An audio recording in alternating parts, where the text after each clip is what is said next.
Day 4, Isolation Chronicles here in Saudi Arabia, Ras Tanura, our home away from home.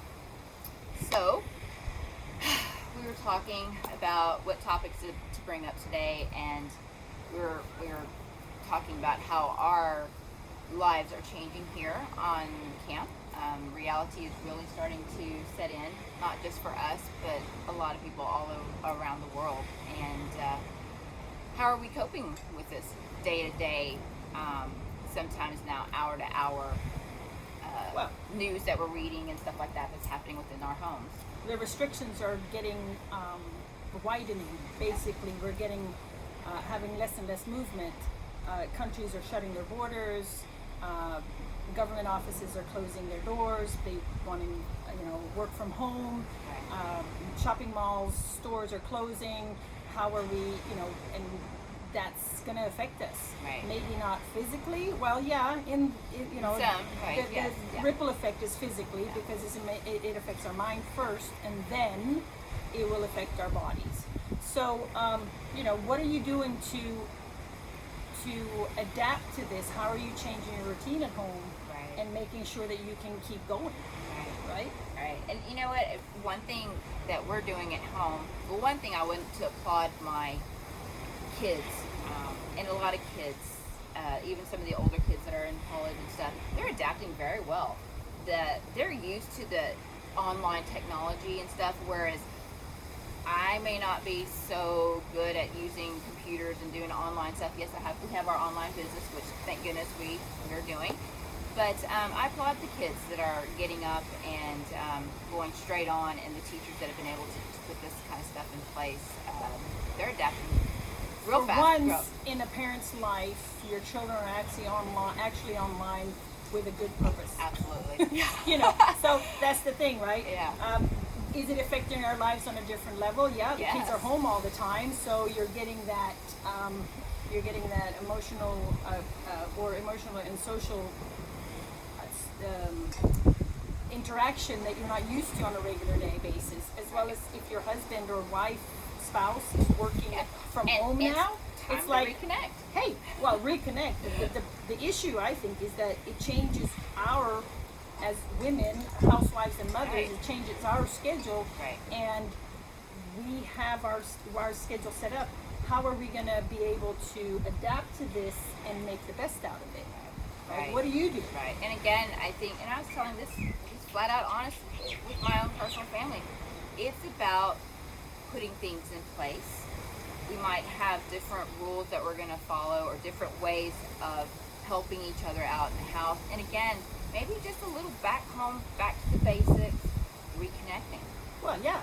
Because now I don't have my time from 7 to 3 to go get the shopping done or run the errands and do whatever while my husband's working and the kids are at school.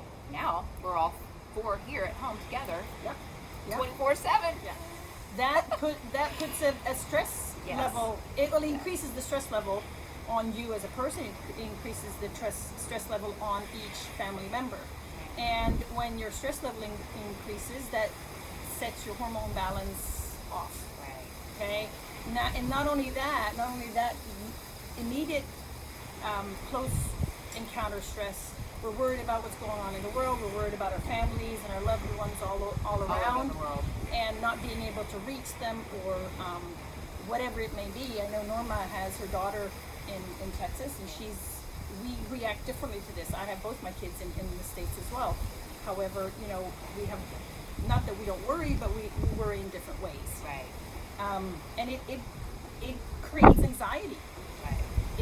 Your anxiety level and your stress level comes up, and then you start getting frustrated, and it shows in your behavior. You start getting short, not only with your loved ones, but with your friends. Right. We've had a couple of moments here in the past couple of days. All we can do is, like Osa has said so many times, you can only control controllables. They're controllables. That's Bring it in.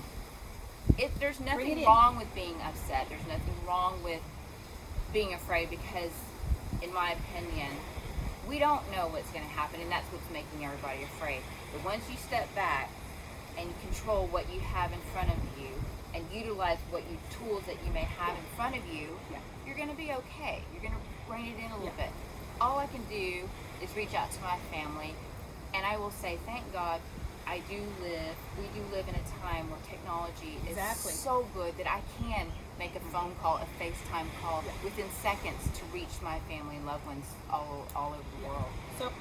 So it goes back to controlling the controllables and using your EQ, your emotional intelligence. Don't let your feelings necessarily take control over your thoughts and your behavior. Think about it. Logical, common sense decisions with what you can do. Right. And Okay? we're here. We're all in the same. We're all in the same position. We all worry about.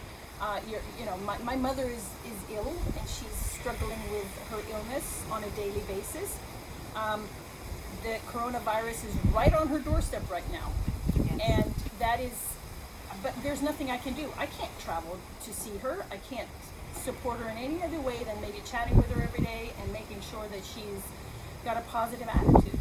And Positive attitude is so important. Yes, and that goes for anybody. If you know in your family or your friends, or maybe the quiet ones, we don't know who has these fears inside, but we do know that there's people that are introverts, which actually might be a good thing at this time, staying home. Yeah, but reach out to your family and friends, or we're here. Send us messages, and we're overloaded with messages about the ketones as well. But we will answer all messages as we get them. We do. It goes back to what can you do to control your environment, and number one is get proper sleep. Yes. Get proper sleep, rest, meditate, pray, whatever it is that you do that gets you to kind of Calm your mind. Right. We know that works. Research shows that. Exercise, movement. It doesn't have to be. Go for a walk. Right. Go with your spouse. Vent. Go with a friend. Vent. Walk in place if you have to. Release all these feelings that you're holding in, or the fears, and talk about it. Once it's out, you're going to feel better. March in place, like we did yesterday. Are you marching right now? I wonder, are you marching out now? You should be. I don't even know how many minutes we've been, but it's going to continue, so keep marching. And then food. Choose healthy foods, because we know, and research shows, and we'll actually post a little article about this later, that healthy foods help with lowering stress levels, anxiety, and depression, especially removing sugars and sweet stuff. And I'm sorry. Yeah.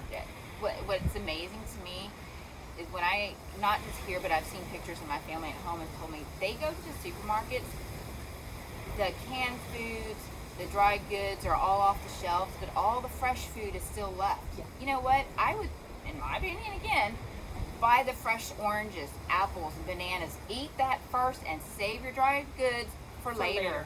Yeah, when the fresh produce is not available anymore. Should it get there? Now, Yeah, exactly. Doesn't mean that it's going to get there, but it's all about being prepared. Okay? People are looking for vitamin C tablets right now. Go buy yourself a bag of oranges. Yeah. Squeeze the Absolutely. juice and have some fresh juice every day. So that's our thoughts for today. Absolutely. We're gonna